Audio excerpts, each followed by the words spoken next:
नमस्कार विद्यार्थियों, आप सभी का आपके अपने YouTube चैनल आरपीएससी विद नवीन सैनी में स्वागत है।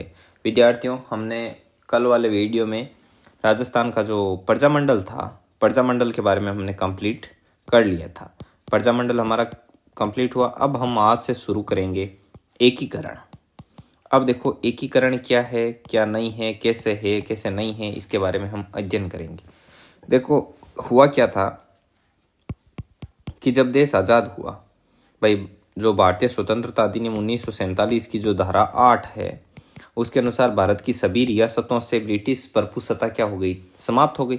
और उस समय अपने राजस्थान में 19 क्या थी, रियासतें थी आज़ादी के समय, और 3 क्या थे, ठिकाने थे, 3 ठिकाने। अब देखो, रियासतें क्या थी, रियासतें अपने आप में एक क्या थी, देश थी। मतलब यहाँ का कोई रियासत का राजा होगा, उसके नीचे जागीरें होगी, जागीरदार होंगे और सामंत वगैरह, उनकी सेना होगी, बस ये अपना देश, ऐसे थे। ठीक है। और ठिकाने क्या थे, तो ठिकाने मतलब रियासतों से काफ़ी छोटे होते थे ठिकाने, लेकिन इन ठिकानों को मतलब कि जो अंग्रेज थे, उन अंग्रेजों के द्वारा क्या थे, कुछ स्पेशल अधिकार दिए हुए थे। ठीक है, अंग्रेजों के अधिकार दे रखे थे। अब देखो हुआ क्या, अब जैसे पहले मैंने बताया कि भाई अब ये 565 बताते हैं कि छोटी मोटी देसी रियासतें वगैरह सारी थी पूरे देश में। तो बताते हैं कि पूरा भारत देश था, उसमें आपके जैसे Bombay presidency, Bengal presidency, Madras presidency, ऐसे प्रेसिडेंसी में विभाजित था। 55% जो हिस्सा था वो मैंने बताया था आपको कि वही सीधा अंग्रेज हुकूमत के अंडर में आता था। और बाकी जो रियासतें थी, तो वो रियासतें छोटी छोटी 565 रियासतें थी बताते हैं। और इनसे वो लोग क्या करते थे, खिराज वसूलते थे। खिराज माने टैक्स, टैक्स वसूलते थे। आगे बात समझ में। तो अब हालांकि अंग्रेजों ने बोला था कि हम आपकी जो आंतरिक होती है ना, आंतरिक आपका घर का जो मामला होगा, आंतरिक हस्तक्षेप नहीं करेंगे, लेकिन अंग्रेजों ने हस्तक्षेप करने का कोई भी मौका छोड़ा नहीं था। अब देखो, ले देकर जैसे तैसे भारत क्या हुआ था, आज़ाद हुआ। अब आज़ाद होने के बाद क्या है, अब देखो भारत ऐसे आज़ाद नहीं हुआ कि भाई अंग्रेज है वो अपनी खुशी से छोड़ के चले गए कि भाई लूटना था उतना लूट लिया। बताते हैं कि अंग्रेज को एक अधिकारी था, उसने बताया था एटली एटली करके से। तो वो बताते हैं कि वो चाहते थे कि हम अभी 500 साल और राज करें भाई, आगे आने वाली अंग्रेज हुकूमत, हमारी पीढ़ी इन पर राज करती जाए। लेकिन वो क्या थे, वो विशेष कारणवश यहाँ से छोड़ के गए थे। एक तो देखो, वो असहयोग आंदोलन का भी असर था, और सेकेंड वर्ल्ड वॉर के बाद में मतलब ब्रिटिश सरकार की जो मतलब अर्थव्यवस्था वगैरह सारा ब्रिटेन का चरमरा गया था, वो पूरी तरीके से टूट सका था। और जो नौसेना वगैरह थी, जिसके दम पर अपने ये मतलब यहाँ के भारत के जो सैनिक वगैरह थे, उन्हीं सैनिकों के दम पर यहाँ भारत पर राज करवा रहे थे। वो मतलब खुद राज कर रहे थे यहीं के सैनिकों के द्वारा। तो उन्होंने यहाँ पर विरोध कर दिया। ऐसी कई छोटी छोटी परिस्थितियाँ थी जिनकी वजह से क्या हुआ था, वो अंग्रेज यहाँ से छोड़ के गए। अब देखो, अंग्रेज छोड़कर तो गए, अब पीछे अंग्रेज छोड़ के चले गए तो क्या, अपन सिर्फ राजस्थान की बात करते हैं। अब राजस्थान में 19 छोटे छोटे देश, आप समझ लो 19 रियासतें। तो अब उनको एक करना और वगैरह वगैरह। तो बताते हैं कि उन अंग्रेज गए तो गए, लेकिन साथ में एक तोप और छोड़ के चले गए पीछे, कि रियासतों को ये अधिकार दे दिया कि आप चाहो तो भारत में मिल जाओ, चाहो तो पाकिस्तान में मिल जाओ, और चाहो तो अपना क्या बना लो, स्वतंत्र अस्तित्व बना लो। अब देखो, मैंने बताया था प्रजामंडल के टाइम भी, प्रजामंडल क्यों बने, कि भाई राजा है वो मंत्रियों में कुछ मंत्री के किसके शामिल करे, सारे अपने रिश्तेदार ना रखे, कुछ मंत्री ऐसे हों जो जनता द्वारा चुनकर आए। तो इससे क्या होगा, जो शासन होगा, शासन में क्या होगी, जनता की क्या बढ़ेगी, भागीदारी है वो ज़्यादा से ज़्यादा बढ़ेगी। लेकिन अब कौन सा राजा चाहे कि भाई जनता की भागीदारी बढ़े, उनका राजपाट खत्म हो। तो सभी रियासतें हैं, ज़्यादातर रियासतें क्या चाहती थी, अपने आप में स्वतंत्र रहना, कि भाई हमारा राजा होगा, हम राज करेंगे, हम अपना ही चलाएंगे, कोई एकीकरण नहीं है, कहीं विलय नहीं होगा। तो कई रियासतें तो ऐसी थी भारत में, जो मतलब भारत के अंदर थी भौगोलिक रूप से, तो अभी भारत का मैप देखें तो, लेकिन वो भारत में मिलना नहीं चाहती थी। जैसे अपने जम्मू कश्मीर वाला हुआ, हैदराबाद, निजाम वगैरह, ये है ना, आदि, ये ऐसी ऐसी जगह थी। ठीक है। अब ये लोग यहाँ पर मिलना नहीं चाहते थे। तो अब ये सब कैसे मिले, क्या हुआ, आदि आदि। तो अब देखो, अब यहाँ पर अपने 19 रियासतें, अब रियासतें अंदर जाने का नाम नहीं ले रही, विलय होने का नाम नहीं ले रही। तो क्या हुआ, 5 जुलाई, अब बोले भाई ऐसे तो काम चलने वाला नहीं, ऐसे 19 रियासतें राजस्थान में, 565 के लमसम पूरे भारत में हैं, और भी एरिया बिखरा पड़ा है, अब इतने को कैसे समेटें। तो बताते हैं, 1 मिनट में पानी पी लूँ।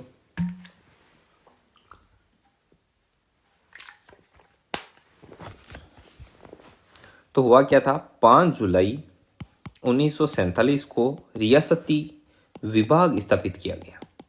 रियासती विभाग था, उसकी स्थापना की गई थी। और इसका जो मेन थे, जो रियासती विभाग का अध्यक्ष वगैरह बनाते हैं, जैसे मेन चुने थे सरदार वल्लभ भाई पटेल को। सरदार वल्लभ भाई पटेल, ये सब सर्वेसर्वा इसके भाई पटेल। और साथ में एक सचिव भी थे, उन सचिव का नाम क्या था, वीपी मेनन। अब देखो, वीपी मेनन थे। अब हुआ क्या था, जैसे इनको अब रियासती विभाग बना दिया, इतनी तारीख को बना दिया, ये जो डेट थी इस 5 जुलाई 1947 को बना दिया रियासती विभाग। सरदार वल्लभ भाई पटेल को कार्य सौंपा और सचिव वीपी मेनन। अब सरदार वल्लभ भाई पटेल क्या थे, बहुत बड़े क्या थे, कूटनीतिज्ञ थे। ये जैसे तैसे अब कोई मिलना चाहे चाहे कोई ना मिलना चाहे, कैसे मिलाना है, ये सारा काम ये करते थे। अब हुआ क्या, अब देखो मैं बताता हूँ आपको, कोई रियासत ऐसी होगी मिलना ही नहीं चाहेगी। जैसे अपने बांसवाड़ा साइड इधर यहाँ का चंद्रवीर सिंह था, उसने साइन करते वक्त क्या बोला था कि मुझे ऐसा लग रहा है कि मैं अपने डेथ वारंट पर साइन कर रहा हूँ। जब उसने भाई राजस्थान विलय में घोषणा की ना, घोषणा पत्र पर हस्ताक्षर किया ना कि भाई हम इसमें मिल रहे हैं ये वो, तो उसने कहा कि मुझे ऐसा लग रहा है कि मैं अपने किस पर साइन कर रहा हूँ, डेथ वारंट पर साइन कर रहा हूँ।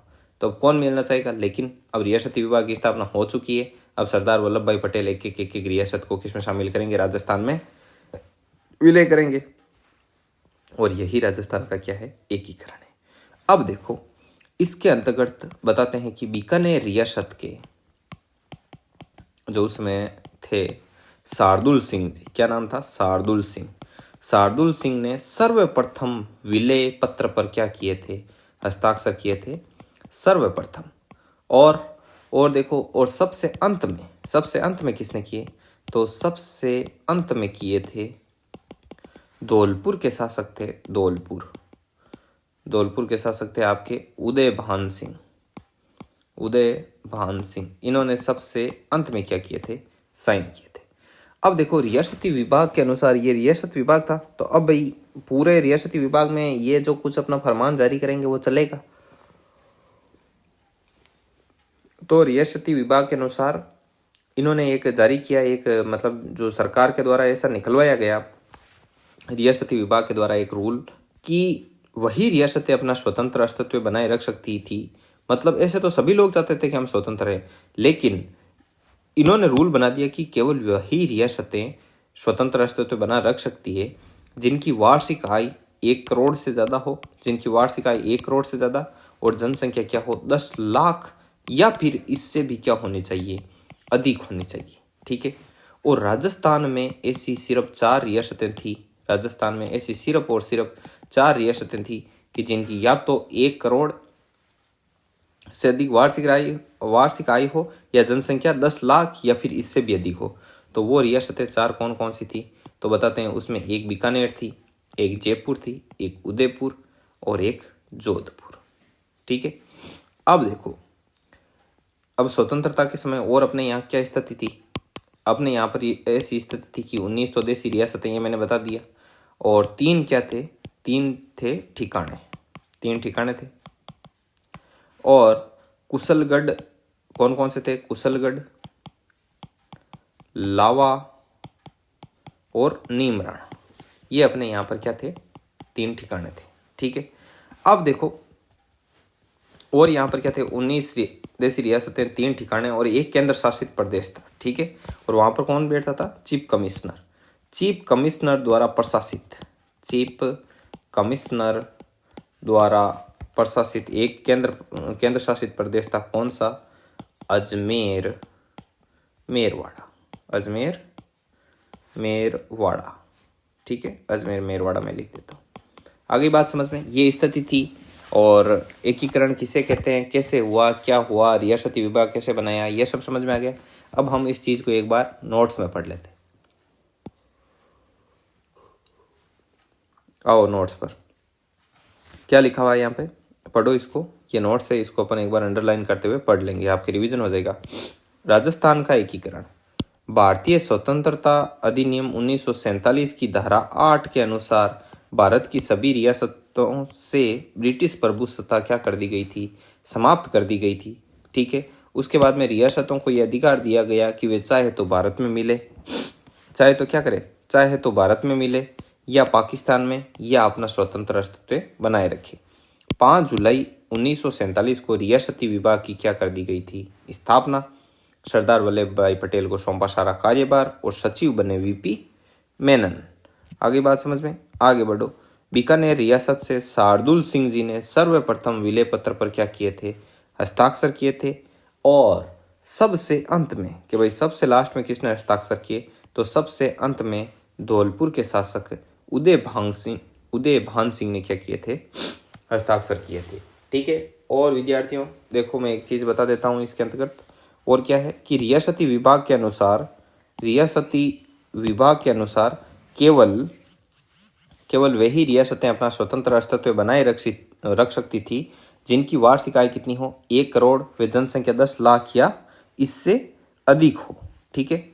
अब देखो, ऐसी रियासतें अपने यहाँ पर कितनी थी? 4। एक बीकानेर, एक जयपुर, एक उदयपुर और एक थी जोधपुर। ठीक है। स्वतंत्रता प्राप्ति के समय राजस्थान में 19 देसी रियासतें थी और 3 क्या थे? चीप सिप ठिकाने, मतलब ऐसे समझ लो 3 ठिकाने थे। और इनको क्या थे? अंग्रेजों के द्वारा क्या दिए गए थे? इनको विशेष अधिकार दिए गए थे। कुशलगढ़, लावा और नीमराणा, इनको बोलते थे ठिकाने। ये रियासत से क्या होते थे? काफी छोटे होते थे। और एक अपने यहाँ पर चीफ कमिश्नर द्वारा प्रशासित, मतलब एक केंद्र शासित प्रदेश था, वो कौन सा था? अजमेर मेरवाड़ा। ठीक है विद्यार्थियों, इतनी बात समझ में आ गई।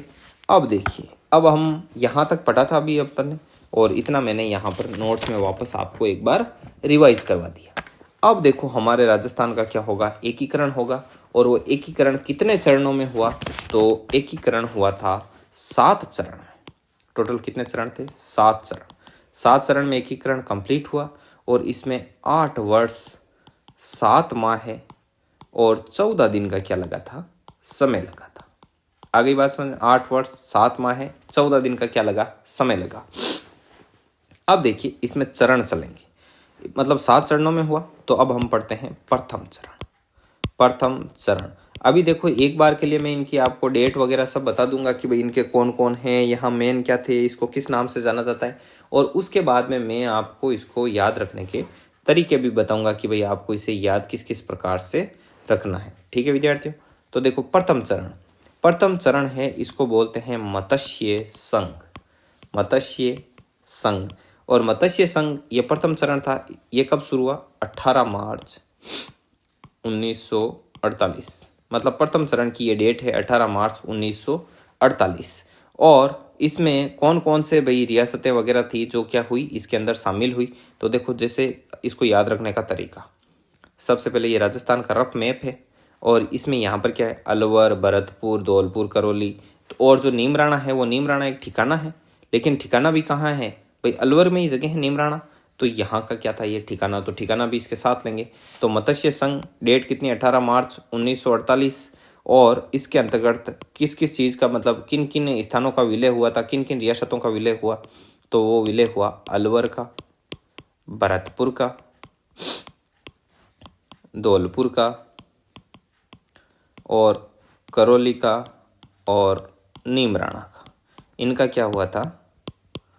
इसमें विलय हुआ था। ठीक है।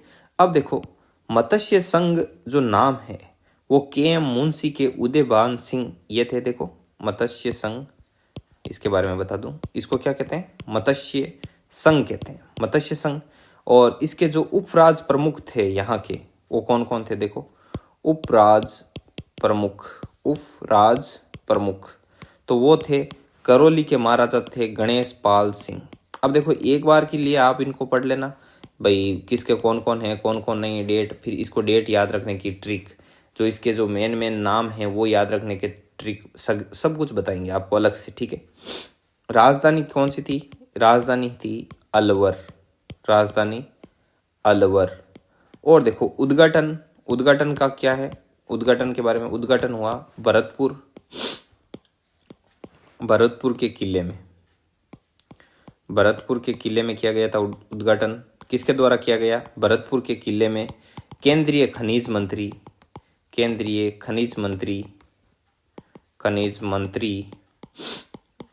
एन वी गॉडविल इन्होंने किया था यहाँ पर उद्घाटन। ठीक है,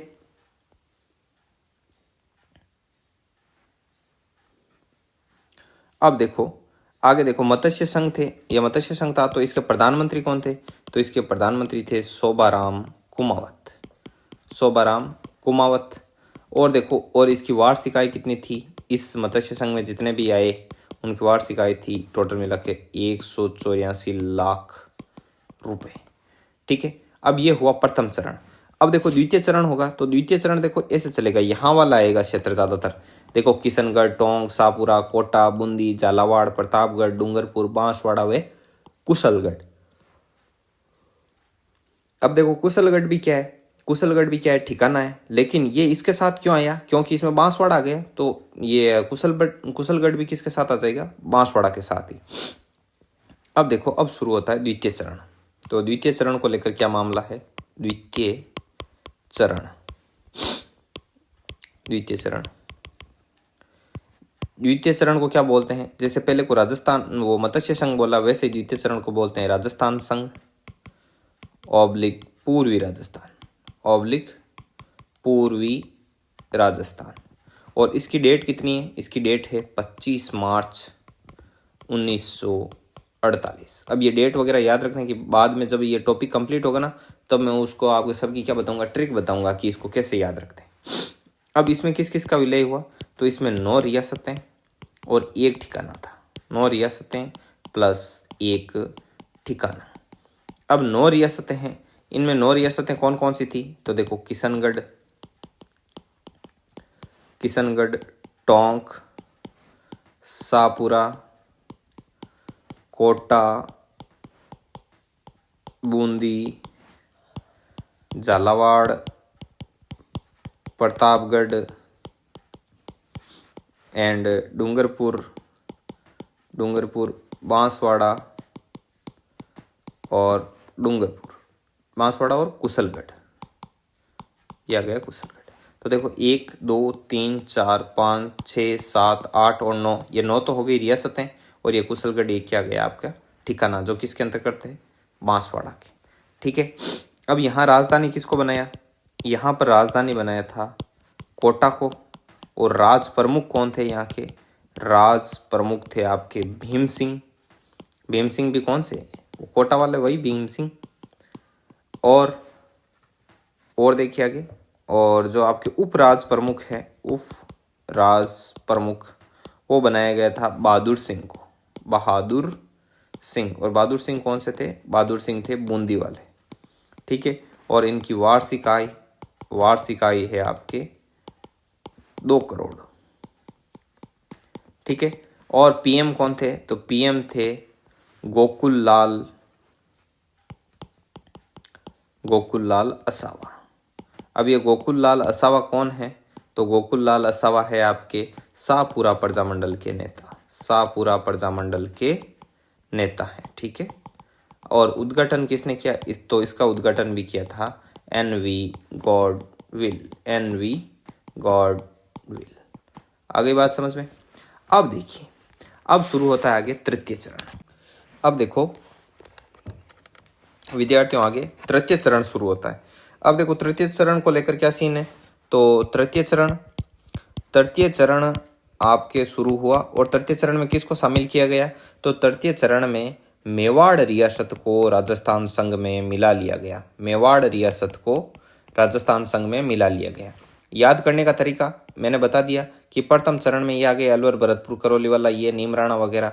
उसके बाद में ये आ गए आपके कोटा, बूंदी, झालावाड़, प्रतापगढ़ ये, और अब यहाँ से शामिल कर लिया मेवाड़ को और कर लिया। तो मेवाड़ रियासत को जो राजस्थान संघ था, राजस्थान संघ मतलब राजस्थान संघ किसको बोलते हैं? राजस्थान संघ बोलते हैं द्वितीय चरण को, राजस्थान संघ पूर्वी राजस्थान। तो उस द्वितीय चरण में अब द्वितीय चरण तक जितनी चीजें मिली वो मिली हुई थी, और उसमें मेवाड़ को और मिला लिया, शामिल कर लिया। तो मेवाड़ रियासत को भी शामिल कर लिया गया, और इसकी जो डेट है वो है 18 अप्रैल 1948। अभी एक बार के लिए आप याद रख लेना, और मैं इसकी शॉर्ट ट्रिक बता दूंगा कि इसको कैसे याद रखना है। और यहाँ के राज प्रमुख कौन थे? तो यहाँ के राज प्रमुख थे मेवाड़ के महाराणा भूपाल सिंह, मेवाड़ महाराणा भूपाल सिंह, वो यहाँ के क्या थे? राज प्रमुख थे। और उपराज प्रमुख कौन थे? उपराज प्रमुख, तो उपराज प्रमुख थे भीम सिंह। उपराज प्रमुख कौन थे? तो उपराज प्रमुख थे भीम सिंह। ठीक है, और इसका उद्घाटन किसने किया? उद्घाटन कहाँ हुआ? तो उद्घाटन उदयपुर में। ठीक है, और पीएम कौन थे? प्रधानमंत्री, तो प्रधानमंत्री थे यहाँ माणिक्यलाल वर्मा। आगे बात समझ में? ये हुआ आपका तृतीय चरण। अब देखो, पढ़ाने को इसको आप 2-2.5 घंटे खींच सकते हो और 20-30 मिनट में भी मेन डाटा लेके कंप्लीट कर दिया जाता है। तो आपको कम से कम समय में ज़्यादा से ज़्यादा कंटेंट दिया जा रहा है। आगे देखिए चतुर्थ चरण। चतुर्थ चरण, तो चतुर्थ चरण है उसको क्या बोलते हैं? उसका नाम है व्रत राजस्थान। जैसे ये आपका तृतीय चरण था ना, इसको देखो नाम दे दिया संयुक्त राजस्थान। क्या नाम दिया? संयुक्त राजस्थान। वैसे ही अपना जो चतुर्थ चरण है, तो चतुर्थ चरण को नाम दिया व्रत राजस्थान। व्रत राजस्थान, और इसकी जो डेट है वो है 30 मार्च 1949। ठीक है विद्यार्थियों, अब देखो, अब इसमें क्या हुआ? जो संयुक्त राजस्थान यहाँ तक बन गया तृतीय चरण तक, तो संयुक्त राजस्थान में अब इस संयुक्त राजस्थान में आगे और क्या मिला दिया गया? तो उसको शॉर्ट ट्रिक है याद रखने की, BJJ। तो बीकानेर, पहले जे का जैसलमेर, दूसरे जे का जयपुर और तीसरे जे का जोधपुर। इनको क्या कर दिया? इस संयुक्त राजस्थान जितना तृतीय चरण तक शामिल हो चुके थे, कौन कौन से? एक तो अलवर, भरतपुर, करौली, नीमराणा, इधर कोटा, बूंदी, झालावाड़, प्रतापगढ़, मेवाड़। इनमें और क्या शामिल कर दिया? इनमें शामिल कर दिया जयपुर, जोधपुर, बीकानेर, जैसलमेर। समझ गए? तो लगभग पूरा आ गया। तभी तो ये 30 मार्च आई, ये डेट 30 मार्च 1949 को लगभग काफी कुछ मामला कवर हो गया था। ठीक है, और इसका उद्घाटन, तो इसका उद्घाटन सरदार पटेल के द्वारा, सरदार पटेल के द्वारा। और राज प्रमुख कौन थे? तो राज प्रमुख हैं अपने मान सिंह सेकंड जयपुर वाले, मान सिंह सेकंड आपके जयपुर वाले। ठीक है, उपराज प्रमुख कौन है? तो उपराज प्रमुख हैं भीम सिंह कोटा वाले, भीम सिंह कोटा वाले। ठीक है, और राजधानी, राजधानी थी आपके जयपुर। और पीएम कौन बने थे? तो पीएम बनाया गया था हीरालाल शास्त्री को, पीएम हीरालाल शास्त्री, हीरालाल शास्त्री। ठीक है विद्यार्थियों, तो इस प्रकार से अपना चतुर्थ चरण भी क्या हुआ? कंप्लीट। तो आज के वीडियो में हम 4 चरण तक ही पढ़ेंगे और आगे के जो चरण हैं 5वां, 6वां, 7वां, उसके बारे में अगले वीडियो में पढ़ा जाएगा। ठीक है, तो इतना जो ये कहानी अभी अपन ने पढ़ी है, इसको एक बार और नोट्स में हम देख लेते हैं। तो शुरू करते हैं, नोट्स पर आओ आप। देखो ये रहे नोट्स, यहाँ तक हमने पढ़ लिया। अब देखो आगे, 7 चरण में 8 वर्ष 7 माह 14 दिन में यह क्या हुआ था? कंप्लीट हुआ था। और इसमें प्रथम चरण को मत्स्य संघ बोलते हैं। क्या बोलते हैं? मत्स्य संघ, 18 मार्च 1948 को। और इसमें कौन कौन शामिल हुए? तो इसमें शामिल हुए अलवर, भरतपुर, धौलपुर, करौली और नीमराणा। और मत्स्य संघ, ठीक है, मत्स्य संघ जो नाम है वो KM मुंशी के सुझाव पर दिया गया था, KM मुंशी के सुझाव पर। देखो इस PDF में थोड़ी सी करेक्शन है, आप करेक्शन कर लेना, बाद में चिल्लाना मत। ठीक है, तो देखो ये मत्स्य संघ नाम है वो KM मुंशी के क्या दिया गया था? सुझाव पर दिया गया था। ठीक है, और जो ये उदय भान सिंह है, ये क्या मामला है ये मैं बता दूं, यहाँ पर मैं नीचे लिख दूं। जो राज प्रमुख हैं, जो राज प्रमुख, तो राज प्रमुख किसको बनाया गया? तो राज प्रमुख बनाया गया था धौलपुर महाराजा, धौलपुर महाराजा उदय भान सिंह को। किसको? उदय भान सिंह को। ठीक है, ये चीज PDF में ऐड कर लेना। और यहाँ ऐसा हो गया था मत्स्य संघ नाम KM मुंशी के उदय भान सिंह, ऐसे हो गया था, समझ गए। और उपराज प्रमुख करौली महाराजा गणेशपाल सिंह, राजधानी अलवर, उद्घाटन भरतपुर में, भरतपुर किले के भरतपुर किले में केंद्रीय खनिज मंत्री NV गॉडविल ने किया था। ठीक है, मत्स्य संघ का प्रधानमंत्री शोभाराम कुमावत को बनाया गया और वार्षिक आय थी 184 लाख रुपए। उसके बाद आया द्वितीय चरण। द्वितीय चरण को बोलते हैं राजस्थान संघ या पूर्वी राजस्थान। 25 मार्च 1948 इसकी डेट थी। इसमें 9 रियासतें और 1 ठिकाना था। तो ठिकाना कौन सा था? ठिकाना था कुशलगढ़, जो बांसवाड़ा के अंतर्गत ही आता है। और रियासतें कौन कौन सी थी? किशनगढ़, टोंक, शाहपुरा, कोटा, बूंदी, झालावाड़, प्रतापगढ़, डूंगरपुर एंड बांसवाड़ा। तो 1 2 3 4 5 6 7 8 और 9, तो ये 9 रियासतें और ये एक ठिकाना कुशलगढ़। राजधानी बनाया कोटा को, राज प्रमुख भीम सिंह कोटा वाले, उपराज प्रमुख बहादुर सिंह बूंदी वाले। और इस रियासत जो ये चरण था, इसके अंतर्गत जो वार्षिक आय कितनी बनती थी? 2 करोड़ रुपए। आगे देखो, यहाँ का पीएम बनाया था गोकुल लाल असावा को, और गोकुल लाल असावा कौन थे? शाहपुरा प्रजामंडल के प्रमुख नेता थे, और उद्घाटन किया एनवी गोडविल ने। तृतीय चरण को बोलते हैं संयुक्त राजस्थान। 18 अप्रैल 1948 इसकी डेट है। मेवाड़ रियासत को राजस्थान संघ में मिला लिया गया था इस तृतीय चरण में, और राज प्रमुख बने थे मेवाड़ महाराणा भूपाल सिंह और उपराज प्रमुख भीम सिंह। उद्घाटन उदयपुर में और पीएम माणिक्यलाल वर्मा। उसके बाद आता है चतुर्थ चरण को व्रत राजस्थान बोलते हैं। 30 मार्च 1949 क्या इसकी डेट है। इसको संयुक्त राजस्थान में, जो ये तृतीय चरण में क्या बना था? अपना संयुक्त राजस्थान बना था। तो इस संयुक्त राजस्थान में BJJ, तो इसका क्या है? पहला बी का है बीकानेर, दूसरे का जैसलमेर, तीसरे का जयपुर जोधपुर। ठीक है, तो इसमें संयुक्त राजस्थान में बीकानेर, जयपुर, जोधपुर और जैसलमेर को शामिल कर लिया गया। उद्घाटन सरदार पटेल ने। राज प्रमुख मान सिंह सेकंड जयपुर वाले, उपराज प्रमुख भीम सिंह कोटा वाले, और राजधानी रखी गई थी जयपुर, और पीएम थे हीरालाल शास्त्री। और यही स्टोरी हमने यहाँ पर पढ़ी थी नोट्स में। तो ये जो पढ़ी, ये अपने सा पेज पर पढ़ी, इसको हमने अब नोट्स में इसका दोहरान कर लिया। यदि आप PDF प्राप्त करना चाहते हो तो इसका जो टेलीग्राम लिंक है वो वीडियो के डिस्क्रिप्शन में दे रखा है। तो वीडियो पसंद आए तो वीडियो को लाइक करना, कमेंट ज़रूर से ज़रूर करना, वीडियो का फीडबैक देना। वीडियो देखने के लिए आपका बहुत बहुत धन्यवाद।